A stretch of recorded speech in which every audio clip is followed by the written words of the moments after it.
What's up everyone? Welcome back to the channel. आज हम लोग स्टार्ट करने वाले हैं अपनी स्टैटिस्टिक्स और बिल्कुल बिगिनिंग से देखते हैं कि स्टैट्स क्या होता है, किस तरीके से स्टैटिस्टिक्स वर्क करता है और फिर हम लोग चलेंगे उसके न्यूमेरिकल पोर्शन की तरफ। धीरे धीरे स्लोली स्टडीली आगे बढ़ते विदाउट वेस्टिंग एनी टाइम। चलिए शुरू करते हैं।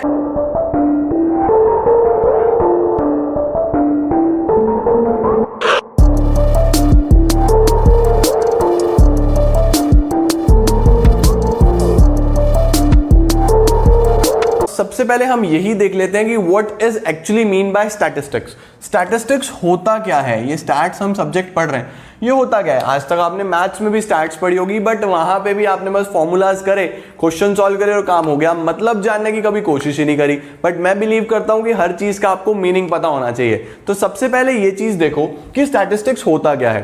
तो अगर हम एक आम इंसान से पूछते हैं, एक लेमन से पूछते हैं कि what do you mean by statistics, या मैं आप लोगों से ही पूछता हूं, तो आपके माइंड में सीधा आएगा कि क्वांटिटेटिव डेटा, या फिर मैं ऐसे लिख दूं pool of quantitative data. Quantitative का मतलब नंबर्स में है, जो क्वांटिटी में है। हम लोग मेनली यही मानते हैं कि स्टैट्स क्या है, जो नंबर्स में है वो स्टैट्स है, और वो ठीक भी है एक लेमन के अनुसार। लेकिन जब आप इकोनॉमिक्स में आ जाते हो, जब आप इसको डिटेल में पढ़ते हो, तो सिर्फ क्वांटिटेटिव कह देना सफिशिएंट नहीं है।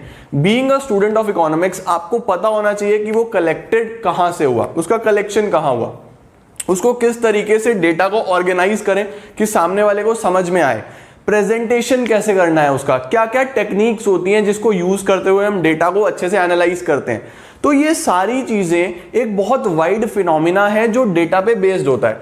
तो जब आप as a student of economics stats की बात करते हो, तो वहां पे हमारी स्टैट्स को दो कैटेगरीज में बांटा गया है, stats as a plural noun और stats as a singular noun. आज की इस वीडियो में हम लोग ये दोनों के बारे में डिस्कशन करेंगे और इनके फीचर्स को देखने वाले हैं। तो सबसे पहले statistics as a plural noun की अगर मैं बात करूं, तो डेफिनेशन दी गई है, statistics are numerical statements of facts.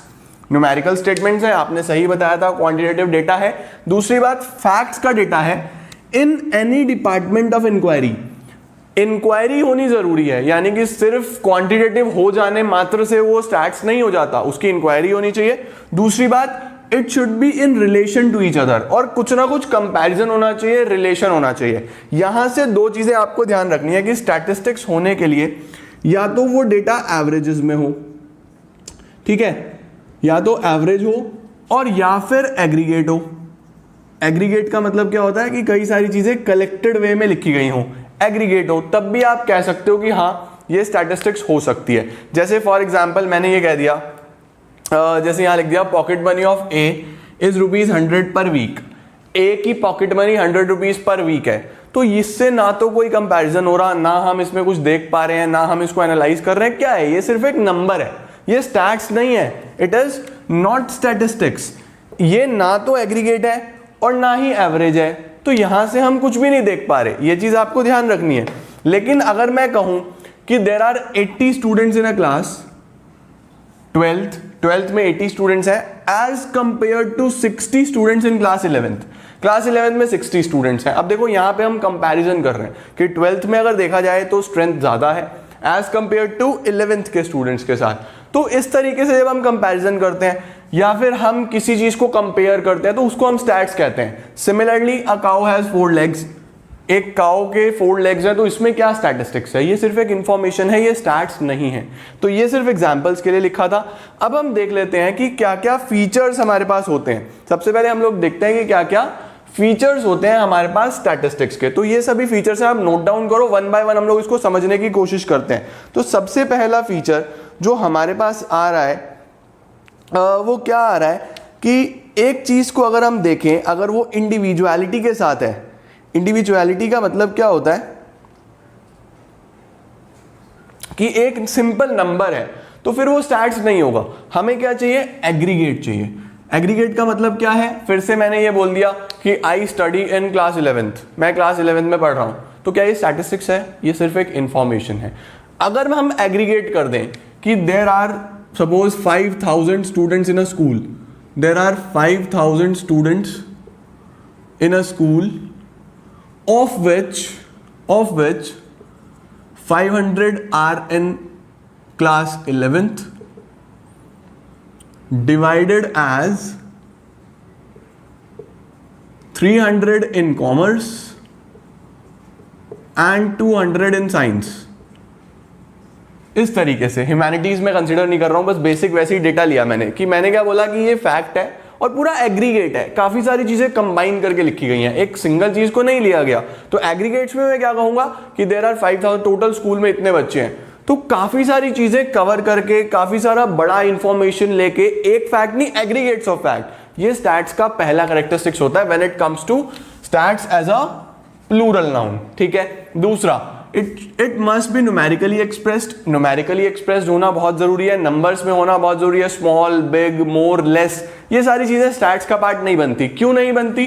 क्योंकि ये सारी इंफॉर्मेशन कहलाती हैं क्वालिटेटिव।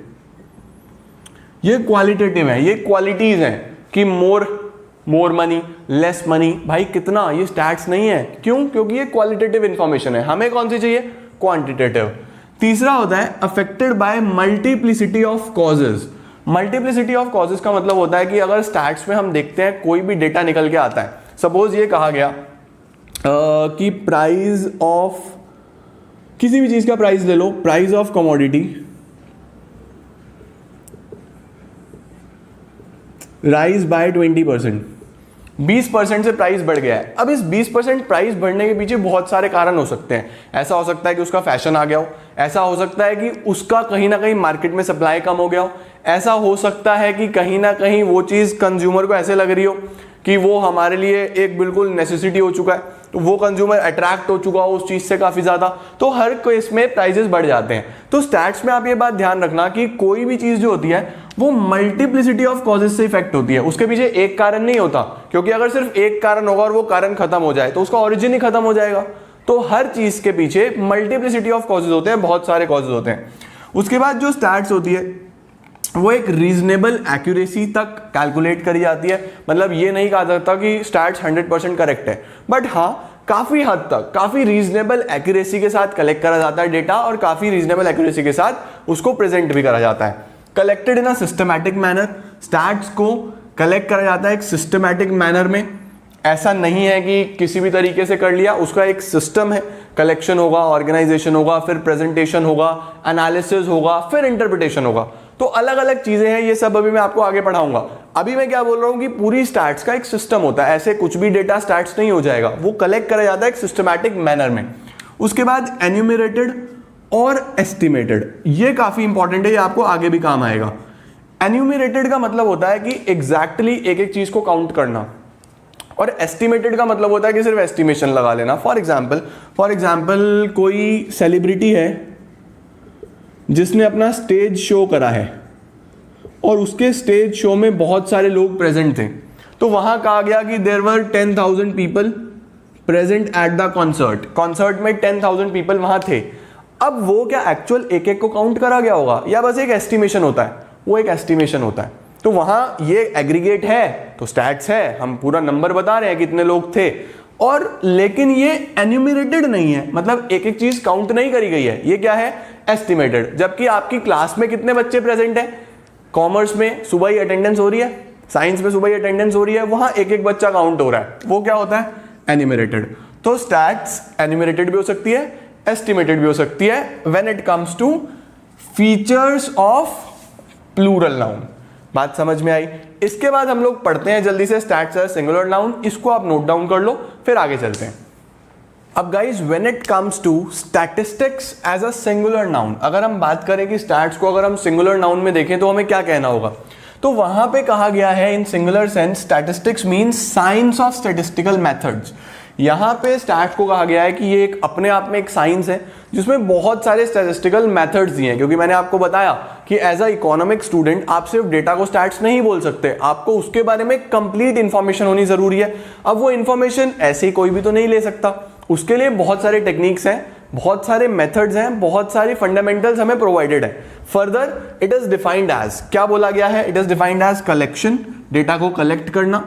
प्रेजेंटेशन, उसको किस तरीके से प्रेजेंट करा जाए, प्रेजेंट करने के भी बहुत सारे वे हो सकते हैं, जैसे कि आपने पढ़ा है टैब्यूलर, टेबल की फॉर्म में प्रेजेंट हो सकता है, टेक्सचुअल, आपकी बुक सारी टेक्सचुअल होती है, ग्राफिकल, ग्राफ्स की फॉर्म में डेटा को प्रेजेंट करा जा सकता है। तो देयर आर वेरियस वेज, ठीक है, कलेक्ट करना, प्रेजेंट करना। उसके बाद एनालिसिस करना कि डेटा हमारे लिए कैसे यूजफुल है, हमने क्यों कलेक्ट करा है, एंड देन इंटरप्रिटेशन, फिर उसका इंटरप्रिटेशन करना, numerical data, interpretation of numerical data. तो ये डेफिनेशन दिया गया है स्टैट्स का as a singular noun. I hope you got the point. इसके बाद एक क्वेश्चन आता है जो हमारा आज का इस वीडियो का लास्ट डिस्कशन है, स्टेजेस ऑफ स्टैटिस्टिकल स्टडी। अगर हमें स्टैट्स की स्टडी करनी हो तो क्या स्टेजेस हैं? यही स्टेजेस होते हैं, यही होते हैं। तो मैंने लिखा है first, second, third, fourth, fifth, याद कर लो कोपाई। एग्जाम में मत लिख के आना, सिर्फ याद करने के लिए टेक्निक बता रहा हूं। कोपाई, तो कोपाई सी का मतलब क्या है? कलेक्शन। ओ का मतलब होता है ऑर्गेनाइजेशन, डेटा को ऑर्गेनाइज करना एक प्रॉपर वे में। फिर प्रेजेंटेशन, एनालिसिस और इंटरप्रिटेशन, लगभग यही सारी चीजें 5 के 5 आपके स्टैटिस्टिकल स्टडी के स्टेजेस होते हैं। अब इनके कुछ टूल्स होते हैं, इन सभी के कुछ टूल्स होते हैं जो मैं आपको नेक्स्ट वीडियो में बताऊंगा, जो कि डिस्कस करेंगे हम लोग अगले 1-2 दिन के अंदर अंदर। तो ये हम लोग डिस्कस करेंगे टूल्स नेक्स्ट वीडियो में। आज का जो मेरा मेन फोकस था वो था मीनिंग के ऊपर, कि स्टैट्स का मीनिंग आपको क्लियर हो जाए in singular sense as well as plural sense. तो मैं उम्मीद करता हूं समझ आ गया होगा।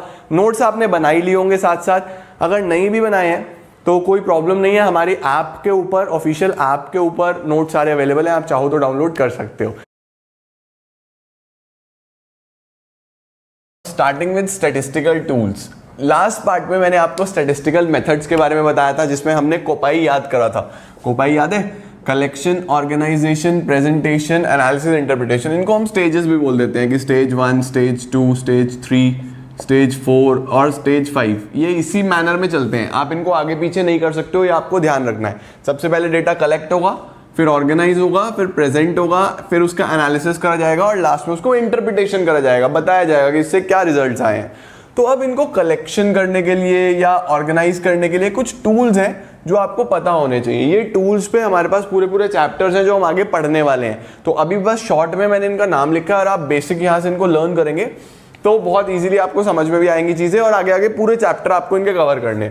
तो कलेक्शन करने के लिए हमारे पास 2 चीजें होती हैं, या तो होता है सेंसस मेथड या होता है सैंपल मेथड। सेंसस का मतलब क्या होता है कि हम लोग पूरे के पूरे अल्टीमेटली पूरी यूनिवर्स को, अब यूनिवर्स का मतलब क्या होता है सबसे पहले ये भी समझ लो कि सपोज मुझे आपकी क्लास का डेटा कलेक्ट करना है, योर क्लास, और आपकी क्लास में देयर आर 100 स्टूडेंट्स, तो मेरे लिए यूनिवर्स हो गया वो 100 स्टूडेंट्स। तो जिस भी पर्टिकुलर जगह का हम लोग डेटा कलेक्ट कर रहे होते हैं, प्लेस का डेटा कलेक्ट कर रहे होते हैं, उसमें टोटल जितने भी नंबर ऑफ पीपल होते हैं उसको हम यूनिवर्स बोलते हैं, ठीक है। तो अब अगर मैं पूरे यूनिवर्स को एक एक करके सारा कंप्लीटली चेक कर रहा हूँ, हर किसी को इंक्लूड कर रहा हूँ, तो वो होता है सेंसस।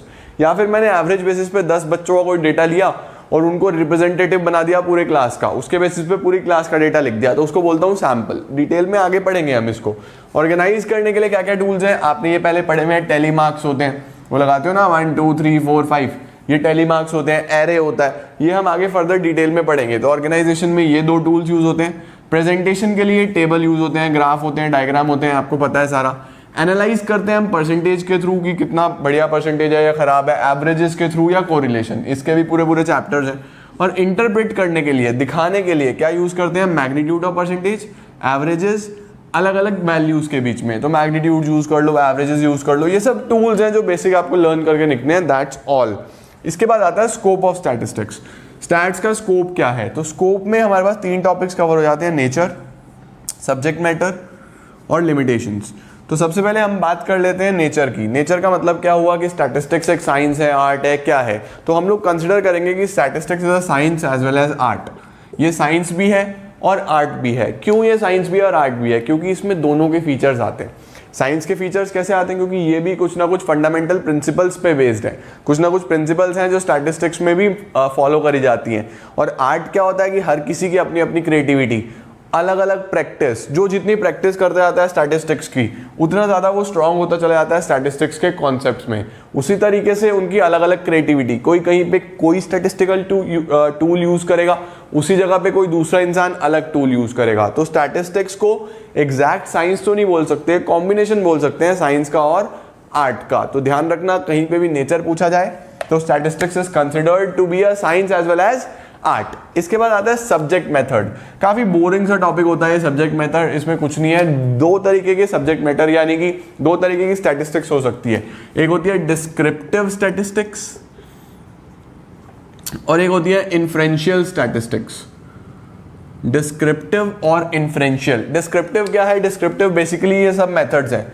अगर मैं बात करूँ कि स्टैट्स के वो सब मेथड्स जो यूज करे जाते हैं डेटा में, जैसे कि ये collection, organisation, presentation, analysis, interpretation, इस पूरे को मैं बोलूंगा डिस्क्रिप्टिव स्टैटिस्टिक्स। यानी अगर आप स्टैट्स को डिफाइन कर रहे हो इनकी टर्म्स में तो आप क्या बोलोगे? Descriptive statistics. लेकिन अगर आप स्टैट्स को डिफाइन कर रहे हो कि वो सभी टेक्निक्स, या फिर इस तरीके से कह दो कि जहां पे कंक्लूजन्स लिए जाते हैं on the basis of a sample, जैसे कि सपोज मैंने कहा कि आप मुझे एक स्कूल में 100 स्टूडेंट्स हैं, एक क्लास में, क्लास 12th में 100 स्टूडेंट्स हैं, इन सबके मैथ्स के एवरेज मार्क्स बता दो, मैथ्स के मार्क्स बता दो। तो मैं 100 को एक एक के एवरेज नहीं निकाल रहा, मैंने क्या करा, मैंने 10 स्टूडेंट्स का डेटा निकाल लिया कि हाईएस्ट भी ले लिए, लोएस्ट भी ले लिए, और फिर मिडल वाले भी 5-6 बच्चे ले लिए, और उनके बेस पे 10 बच्चों के बेस पे एवरेज बना के कह दिया कि क्लास 12th का एवरेज ये है। तो मैंने बेसिकली क्या करा है? कंक्लूजन ड्रॉ करा है on the basis of a sample. Sample कितने स्टूडेंट्स का लिया? 10 स्टूडेंट्स का। और रिजल्ट कितने का बताया? पूरे 100 स्टूडेंट्स का। तो अगर आप किसी सैंपल के बेसिस पे पूरी पॉपुलेशन के बारे में या पूरे यूनिवर्स के बारे में, यूनिवर्स पॉपुलेशन एक ही बात होती है, दोनों सेम वर्ड है, ठीक है, तो पूरे यूनिवर्स या पूरी पॉपुलेशन के बारे में आप कंक्लूजन ड्रॉ कर रहे हो तो उसको हम बोलते हैं इन्फ्रेंशियल स्टैटिस्टिक्स। बात समझे? यानी अगर बहुत सारे ये मेथड्स यूज कर रहा हूँ, सबका डिटेल में स्टडी कर रहा हूँ तो डिस्क्रिप्टिव, और एक सैंपल के बेसिस पे पूरी यूनिवर्स को डिफाइन कर रहा हूँ तो फिर वो इन्फ्रेंशियल। करेक्ट। इसके बाद आता है लिमिटेशंस। क्या क्या लिमिटेशंस आते हैं स्टैट्स में? अब देखो कोई भी सब्जेक्ट हो उसमें कुछ ना कुछ लिमिटेशंस होती हैं। स्टैटिस्टिक्स का सबसे पहला लिमिटेशंस क्या है? इसमें हम लोग सिर्फ न्यूमेरिकल फैक्ट्स के बारे में पढ़ते हैं। देखो ऑर्गेनाइजेशन में तो अगर हम किसी भी ऑर्गेनाइजेशन की बात करें तो वहाँ के एम्प्लॉयज़ हैप्पी भी होते हैं, सैड भी होते हैं, कुछ लॉयल होते हैं, कुछ लॉयल नहीं होते। तो ये सारी चीज़ें भी बिजनेस में कहीं ना कहीं इम्पैक्ट डालती है, या फिर इन सारी चीज़ों का भी रियल लाइफ में कहीं ना कहीं बहुत मेजर इम्पैक्ट है। बट स्टैटिस्टिक्स बोलता है हमें उससे कोई मतलब नहीं है, हम तो सिर्फ किसको मेजर करेंगे? नंबर्स को, ठीक है। स्टैट्स बोलता है हम लोग सिर्फ क्या कंसिडर करेंगे? Numerical facts. तो ये कहीं ना कहीं एक इकोनॉमी के लिए बहुत अच्छी चीज़ नहीं है, क्योंकि इकोनॉमी में तो बहुत सारी चीज़ें मैटर करती हैं, सराउंडिंग्स में क्या चल रहा है, कैसे चल रहा है। अगर वो नंबर्स में है तो स्टैट्स मेजर कर देगा, नहीं तो नहीं करेगा। तो this is the first limitation. दूसरा, स्टडी ऑफ एग्रीगेट्स। ये चीज़ तो आपको मैंने बिल्कुल शुरू में ही बता दी, पहले ही लेक्चर में, जो इसका पहला लेक्चर आपने देखा होगा, कि स्टैटिस्टिक्स में हम एग्रीगेट्स को स्टडी करते हैं, सिर्फ इंडिविजुअल डेटा को हम स्टैट्स मानते ही नहीं है। समझ रहे हो? कि जैसे हमने कह दिया कि एक टीचर की सैलरी 50,000 रुपीज़ है, तो हम कहेंगे कि दिस इज नॉट स्टैटिस्टिक्स। आप कंपेयर करो ना, कंपैरिजन दिखाओ। लेकिन क्या वो 50,000 की सैलरी कहीं ना कहीं उसकी रियल लाइफ में बहुत बड़ा मेजर इंपैक्ट डालती है? बिल्कुल डालती है। स्टैट्स बोलता है नहीं, हमारे को इससे मतलब नहीं है, हमें क्या चाहिए? एग्रीगेट। हमें तो इसका एक 8-10 टीचर्स की सैलरी लाओ, कंपेयर करेंगे तो हम बताएंगे कि अच्छी है या बुरी है, ठीक है। तीसरा आता है homogeneity of data is essential. अब स्टैटिस्टिक्स में होमोजीनियस होना बहुत जरूरी है। जैसे सैलरी है तो सबकी सैलरी रुपीज़ में होनी ज़रूरी है, या अगर कोई यूनिट्स देख रहे हैं तो सारा का सारा केजी में। अगर कोई चीज़ केजी वाली है तो केजी से ही कंपेयर होगा, लीटर वाली है तो लीटर से ही कंपेयर होगा। होमोजीनिटी का मतलब क्या होता है? सेम। तो यूनिट्स का सेम होना ज़रूरी होता है कंपैरिजन के लिए, ठीक है। उसके बाद होता है it can be used only by experts. Statistics सिर्फ और सिर्फ कौन यूज़ कर सकता है? एक्सपर्ट्स। आप पढ़ोगे आगे, बहुत सारे चैप्टर्स होते हैं जो मैं ही पढ़ाऊंगा आपको। मीन मीडियन मोड तो आपने पहले भी पढ़े हैं, लेकिन आपने मीन मीडियन मोड का सिर्फ और सिर्फ फॉर्मूला याद करा, एग्जाम में फॉर्मूला लिखा है, वहाँ मार्क्स भी आ गए और आप आगे 11th में भी आ गए। लेकिन कहीं ना कहीं अगर देखा जाए तो मीन मीडियन मोड का मतलब क्या है, मीनिंग क्या है? जैसे आप लोगों ने तो स्टैट्स पढ़ी है, मैं आपको कहूँ कि हमारी क्लास का मीन 50 मार्क्स है, क्लास का मीन 50 मार्क्स है, तो एक आम आदमी समझ नहीं सकता कि मीन क्या है। आप समझ जाओगे कि मीन का मतलब एवरेज है। तो हमारी क्लास में एक एवरेज मार्क्स कितने आए हैं? 50 आए हैं। आप क्यों समझ गए? क्योंकि आपके पास स्टैट्स की नॉलेज है, आप एक्सपर्ट हो। यही बोलना चाह रहा है कि स्टैटिस्टिक्स सिर्फ कौन यूज कर सकता है? Only by expert. वैसे एक्सपर्ट नहीं हो तुम, अभी आए हो 11th में, चलो कोई बात नहीं, मजाक चलता है। तो stats can be used only by experts. उसके बाद विदाउट रेफरेंस रिजल्ट्स में prove to be wrong. This is very important. कह रहा है रेफरेंस के बिना रिजल्ट्स गलत हो सकते हैं। कैसे हो सकते हैं? आओ डिस्कस करें। देखो हम दो कंपनीज के बारे में बात करते हैं, एक ले लेता हूं मैं कंपनी ए और एक ले लेता हूं मैं company B. First year, second year, third year. पहले साल में इसने कमाया 1000, फिर 2000, फिर 3000। इसने पहले साल में कमाया 3000, फिर 2000, फिर 1000, ठीक है। मैं आपसे पूछ रहा हूँ कि इन दोनों में से कौन सी कंपनी बेटर है, ए बेटर है या बी बेटर है? आप कहोगे ए बहुत बढ़िया है, क्योंकि ए तो हर साल ग्रो कर रही है, पहले साल 1000, फिर 2000, फिर 3000, जबकि ये बेकार है क्योंकि ये तो गिर ही रही है, इसका परफॉर्मेंस तो खराब हो रहा है, ये इतनी अच्छी नहीं है। लेकिन अगर स्टैट्स को देखा जाए तो स्टैट्स क्या करेगा, एवरेज निकालेगा दोनों का। एवरेज कैसे निकलेगा, 3 + 2 = 6, तो 6000/3। स्टैट्स कहेगा कि ये 2000 पर ईयर अर्न करती है, ऐसे ही ये भी 6000/3 यानी कि 2000 पर ईयर ये भी अर्न करती है। स्टैट्स बोलेगा ये बराबर है, स्टैट्स के हिसाब से दोनों बराबर है कि एवरेज बेसिस पे कितना पैसा कमा रहे हैं, 2000।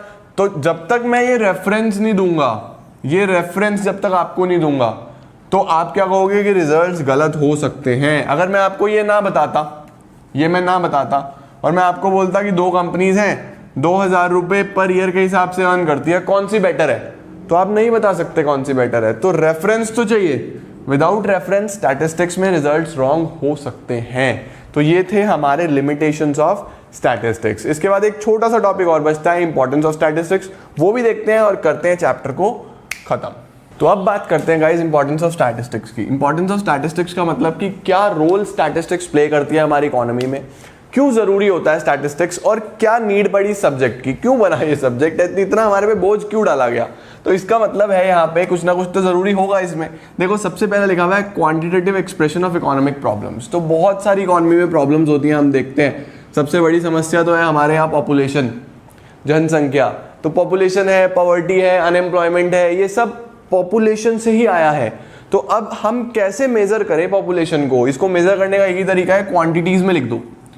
स्टैटिस्टिक्स का काम ही ये है, स्टैटिस्टिक्स एक क्वांटिटेटिव एक्सप्रेशन है इकोनॉमिक प्रॉब्लम का। ये हमारी सारी प्रॉब्लम, जितनी भी प्रॉब्लम्स हैं, चाहे वो अनएम्प्लॉयमेंट हो, चाहे वो पॉवर्टी हो, चाहे वो पॉपुलेशन हो, चाहे वो इंफ्रास्ट्रक्चर में प्रॉब्लम्स हो, तो सभी प्रॉब्लम्स को स्टैटिस्टिक्स क्वांटिटी में एक्सप्रेस करता है, इसलिए काफ़ी इंपॉर्टेंट बन जाता है। उसके बाद सिर्फ एक्सप्रेस करना सफिशिएंट नहीं है, स्टैटिस्टिक्स की मदद से हम इसमें इंटरसेक्टोरल, सेक्टोरल का मतलब क्या होता है, sector wise, as well as intertemporal, intertemporal का मतलब होता है टाइम वाइज, कि हम लोग इसमें बहुत सारे कंपैरिजंस कर सकते हैं कि सेक्टर वाइज देख लो कि अर्बन में ज़्यादा पॉवर्टी है या रूरल में ज़्यादा पॉवर्टी है, अर्बन में ज़्यादा अनएम्प्लॉयमेंट है या रूरल एरियाज में ज़्यादा अनएम्प्लॉयमेंट है, और वो कितने टाइम से है, 2010 में कितना था, 15 में कितना हुआ, 20 में कितना हो गया। तो टाइम वाइज जब देखेंगे तो इंटरटेम्पोरल, और जब आप सेक्टर वाइज देखोगे तो inter sectoral. This is the basic thing जो स्टैटिस्टिक्स में जरूरी है, क्योंकि स्टैटिस्टिक्स में हम शुरू से ही कंपैरिजन करते हैं, तो ये भी स्टैटिस्टिक्स की मदद से होता है। इसके बाद इकोनॉमिक फॉरकास्टिंग, हमें किसी भी चीज के बारे में ट्रेंड देखना हो, जैसे कि आपको लग रहा है कि 2015, 16, 17, फिर 18, फिर 19 की आप देख रहे हो कि जो प्राइजेज हैं वो हर साल बढ़ ही रहे हैं, इनफैक्ट इसके पहले से भी बढ़ रहे हैं। तो हम क्या बोल रहे हैं कि प्राइस बढ़ ही रहा है किसी कमोडिटी का, वो बढ़ता जा रहा है, बढ़ता जा रहा है, बढ़ता जा रहा है।